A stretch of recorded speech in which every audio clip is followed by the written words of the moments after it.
Si Sec Vince Dizon po, nung bago pa lang sa pwesto, naalala mo, ay talagang hahabulin nila. Ay talagang hindi sorted. Dito ho, talagang seryoso ang gobyerno. Papanagutin natin sila, etc. Yun, sino ho mananagot dito sa pag-aaspalto ng EDSA? Si Secretary, nung kanya pong ipinapangalandakan, itong binabanggit niya na Stone Mastic Asphalt Technology na para bagang bagong-bago lang pong teknolohiya at made in Japan. Dati yung traditional asfalto lang, yung nakikita nyo ginagamit ngayon. Now we will be using stone mastic asphalt technology. Itong gagamitin sa EDSA, I don't think it has been used on our national roads yet. No, itong technology to, makikita niyo to mostly sa Japan. Kung makikita niyo yung mga asfalto sa Japan, ito yung gagamitin nating teknolohiya. Dahil hindi na nga tayo magre-redact ng lahat, kailangan natin asfaltong matibay. Hindi yung asfalto, isang ulan lang, nasisira na. No? Daanan nga ng tubig, nasisira na. Ito mas matibay and mas madaling i-maintain, mas mahaba ang maintenance life nung asfalto. So ikaw rin mag-iisip, bakit sinasabi niya na para bagang bago ito, mas matibay ito, gayong noong pa ho ito ginagamit ng the same contractor. Ironically, it's the same contractor. Alright? Noong pa pong 2015, ito na po din yung ginamit na asfalto dyan. Noong pa po ito, Stone Mastic Asphalt, SMA. Aga-aga, birahe! Masarap pag-usapan tong yung mga ngayon itong sabi nga ni Mayor Benji, dapat talaga kapag panahon ng tagbaha tsaka nag-e-eleksyon, hindi yung panahon ng tag-init o tag-tuyot kasi nakakaligtaan ng mga kababayan natin yung mga pagnanakaw na ginagawa nitong mga taong ito sa pondo ng bayan, sa mga proyekto ng gobyerno. Hindi lang po flood control pati po yung mga control dito po sa pagguho ng lupa. Sana ho masama sa investigasyon kung iimbestigahan itong mga asfaltong ito, yung rock netting diyan po sa Benguet na mismo sinasabi ngayon, klaro na hindi po efficient. At ngayon, klaro din po na para kang bumili ng per square meter ng lupa. Hindi ba? 2,000 lang daw po dapat ang isa nun. Pero sa kanila po mga kapatid, nasa mga 14,000, 15,000 yung bawat per square meter. Anyway, ngayon po kasi wala. Lumabas na po ang katotohanan na yun po ay nagmimistulang palamuti lamang dyan po sa Cannon Road at ilang bahagi po ng Benguet, no? Kailan naimbestigahan yan at kailan mapapanagot ang mga taong nagnakaw niyan?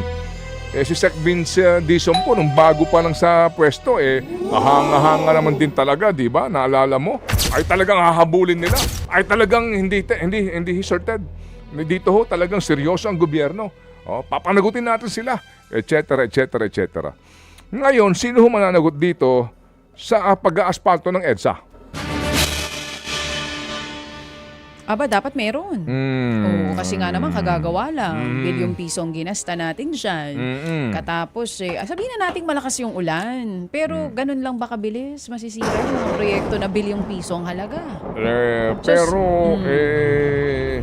Tsaka na ho natin pag-usapan muli yung presyuhan po nito per metric ton. Kasi ganun po ang sukatan niyan pag bumibili ka ng ganitong uri po ng mga asfalto. Na nung una, pakinggan lang po natin yung sinasabi po ni Ginoong Dizon noong December 17, 2025 sa panahon po na pinonduhan na itong EDSA Rehab. Noong una kasi ang daming plano dyan Nung wala pa po sa kontrobersya sa Ginoong Bonoan, di ba ang dami pong mga interviews din natin sa kanila doon sa magpapaliwanag kung paano nila gagawin yung face by face ng EDSA Rehab.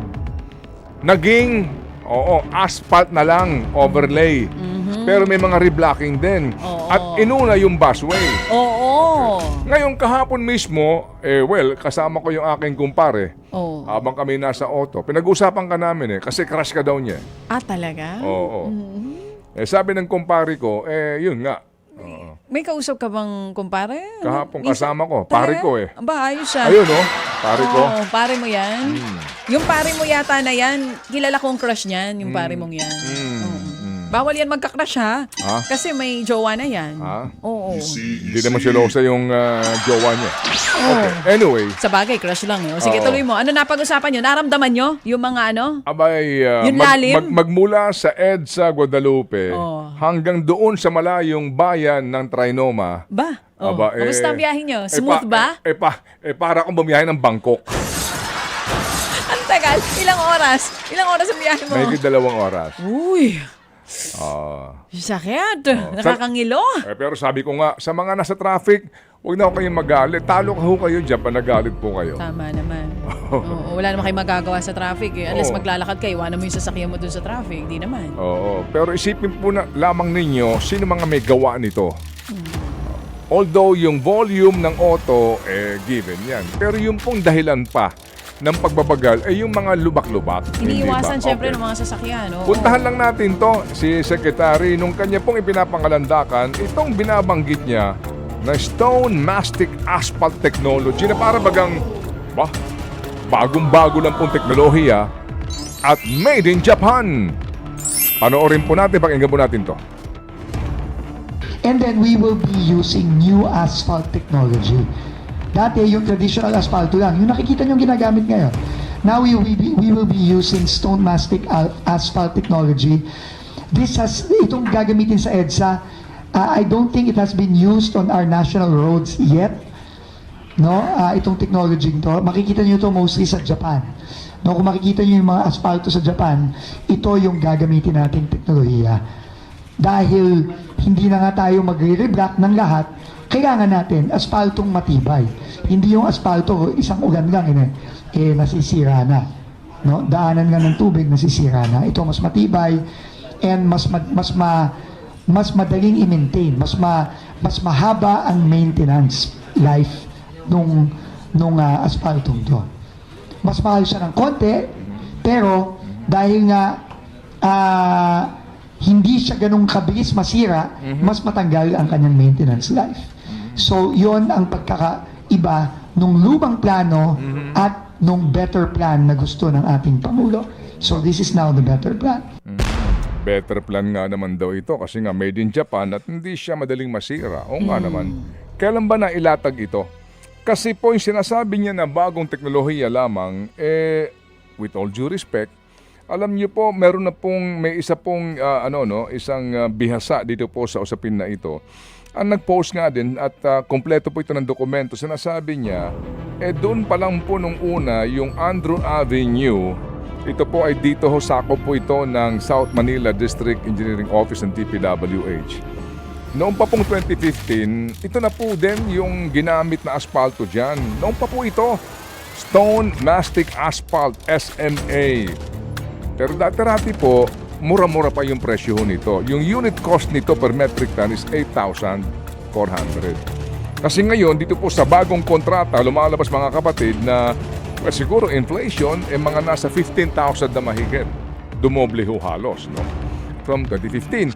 Pero yung ganun teknolohiya, yung pung-uri ng ganung asfalto, noong pag ginagamit yan.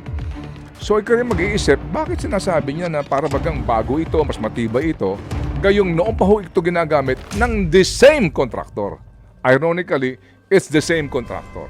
Sila Alright? pa rin. So hanggang dyan lang po tayo muna mga kapatid. Bagamat ang ating pong programa ay matagal na pong humihiling po kay Sec Vince na sana nga'y pumayag sa panayam kasi ang dami naming tanong sa kanya. Napakarami, as in super dami Sobrang dami mo naman tanong. na katanungan. Ang gusto ko lang muna itanong, kumusta ka, Sec Vince? Okay.